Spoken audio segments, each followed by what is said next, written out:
Sasa duma kakhulu indabeni salabantu abambuzeka emayini siyasikhumbula abangakatholakali namanje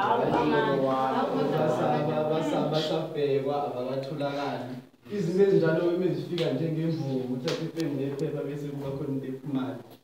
bengacela nje ngikulalela nginomkhuba wokuthi mengikhuluma ukhona ongangilaleli ngimi ngidlule naye ngadala kanjalo nje ngoba naye bese khuluma ngimlalele sizwe isihloko sithi umhlaba kawunoni simbozekile ilanga kasaliboni siqhumekile inyama ngeke ingaboli impela umhlaba kawunoni omkhulu nogogo bangaphansi kuwe kodwa udeli usazamazamisa imayini ugqiba abanye ngaphansi umhlaba kawunoni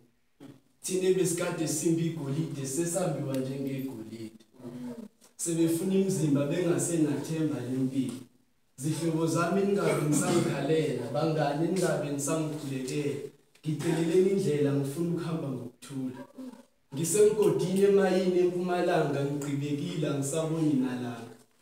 abambayo bebelephu kube basheshisa hleze babosifica sisaphila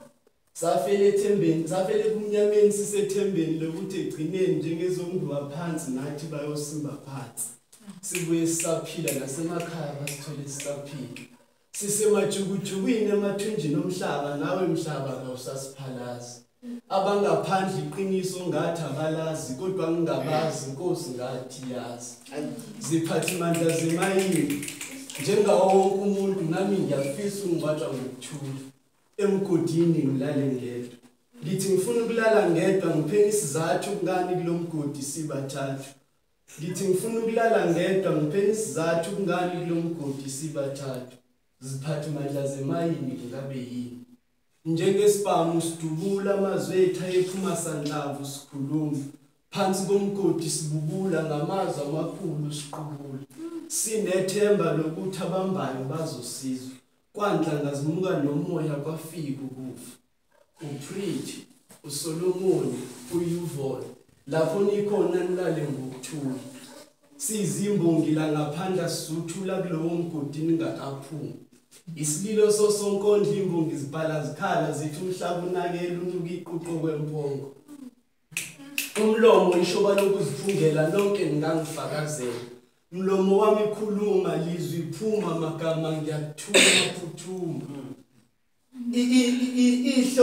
ihlo lingendlebe indlebe ingehlo ngandlebe sukhuluma bazosizwa